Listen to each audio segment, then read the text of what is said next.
कितीही कंटेंट चांगलं बनवा, आपण व्हायरल होणार नाही. युट्यूबवर बनवा किंवा इंस्टाग्रामवर बनवा, पण काही छपरी लोक त्यांचे छपरी चाळे करून युट्यूबवर किंवा इंस्टाग्रामवर व्हायरल होतात. खूप असे लोक आहेत की तुम्हाला एक कंटेंटच्या मार्फत जगाची माहिती, देशाची माहिती तुमच्यापर्यंत पोहोचवतात, पण त्यांचे कंटेंट व्हायरल होत नाहीत, त्यांचे व्हिडिओ व्हायरल होत नाहीत. आणि काही काही मराठी बेस्ट कंटेंट क्रिएटर आहेत, ते त्यांच्या कंटेंट मधून तुम्हाला एंटरटेन करतात, मनोरंजन करतात, तुम्हाला इन्फॉर्मेशन देतात, ट्रेडिंग बद्दल माहिती देतात, शेअर मार्केट बद्दल माहिती देतात, पैसे कसे कमवायचे ओरिजिनल जेन्युअलपणे त्याचीही माहिती देतात. पण असल्या व्हिडिओला या सोशल मीडियावर वाव नाही. वाव आहे तर कोणत्या व्हिडिओला? या ज्या ठिकाणी दहशत करायला बघताय ना तुम्ही, त्या ठिकाणी वन साइड किंग आहे आम्ही. बंगळ्या बोले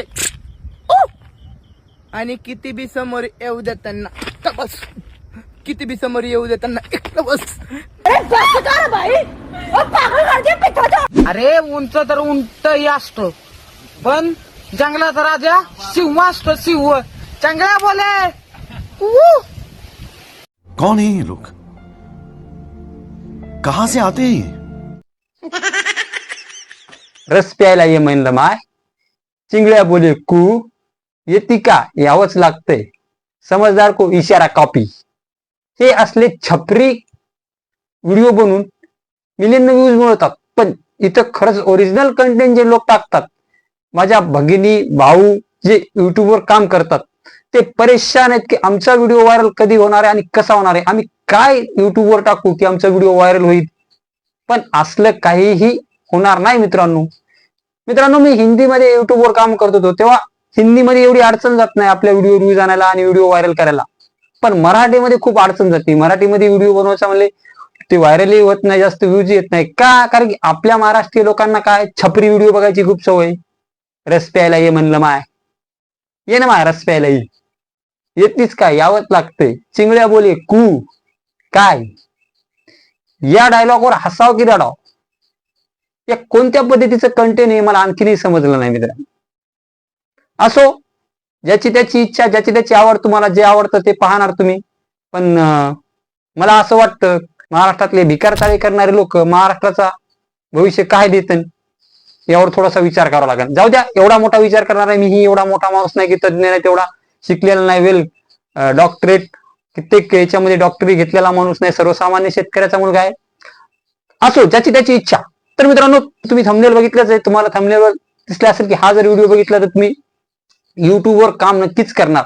जे युट्यूबवर काम करतात त्यांना मला मोटिवेशन तर करायचं नाही, पण एक तुमच्यामध्ये या व्हिडिओने नक्कीच एक ऊर्जा निर्माण होईल.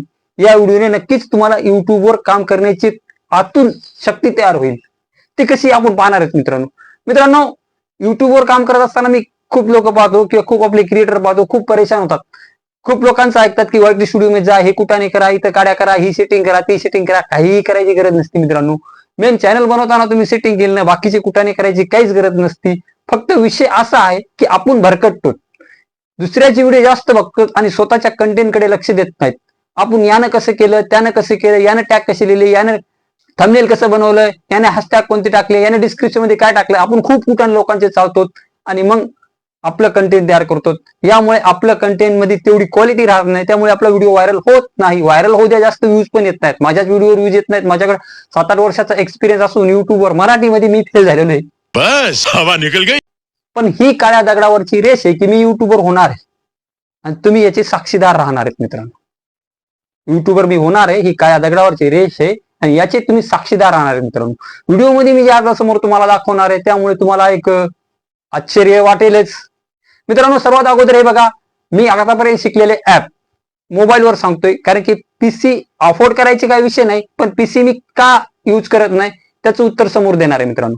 तर मित्रांनो, सर्वात अगोदर मी ऍप कोणतं शिकलो?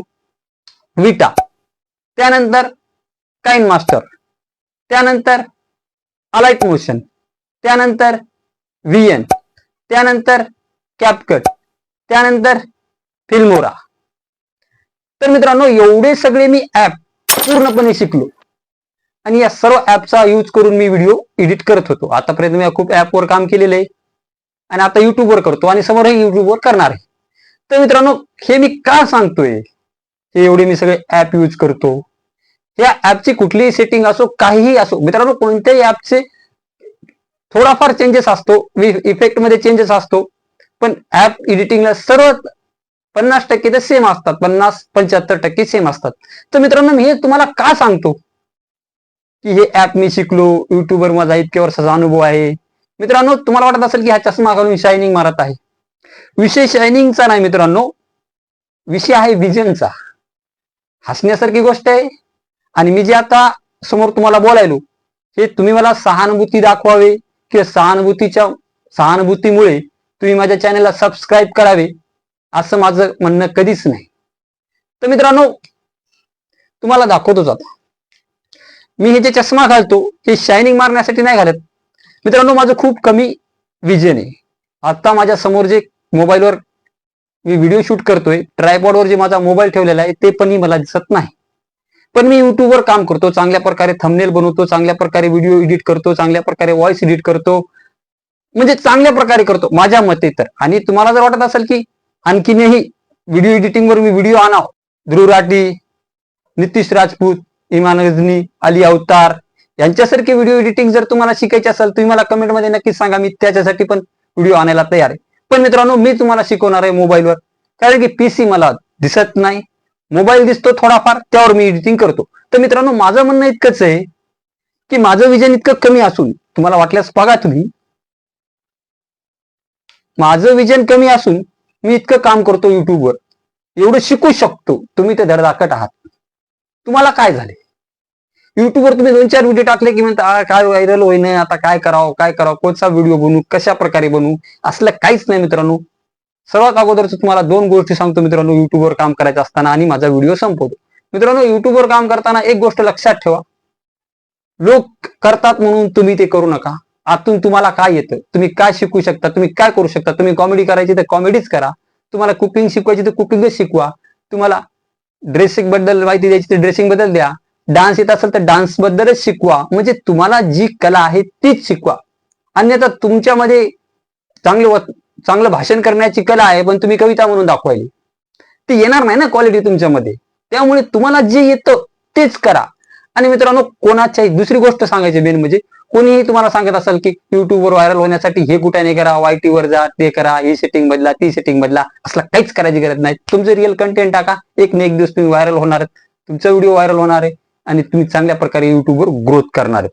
तर मित्रांनो आणखीन एक महत्वाची गोष्ट सांगायची, मित्रांनो तुम्ही युट्यूबवर एक व्हिडिओ टाकता आणि रोज YT स्टुडिओवर बघता किती व्ह्यूज आले. जास्त YT स्टुडिओ यूज करायचं नाही.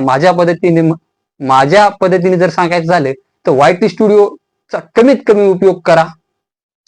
तुम्हाला कंटेंट आयडियासाठी थोडाफार त्याचा उपयोग करा की तुमचे सबस्क्रायबर आता काय बघत आहेत, तुमचे सबस्क्रायबर काय सर्च करत आहेत यासाठीच उपयोग करा. बाकी तुम्ही YT स्टुडिओचा जास्त उपयोग करू नका. YT स्टुडिओ मध्ये तुम्ही किती व्ह्यूज आलेत, किती रीच आली, किती वॉच टाइम आला, या गोष्टीमध्ये पाहता तुम्ही तुमच्या व्हिडिओकडे लक्ष देत नाहीत. त्यामुळे व्हिडिओमध्ये कमी पडता. मी सुद्धा कमी पडतोय कारण की माझा डेली व्हिडिओ येत नाही.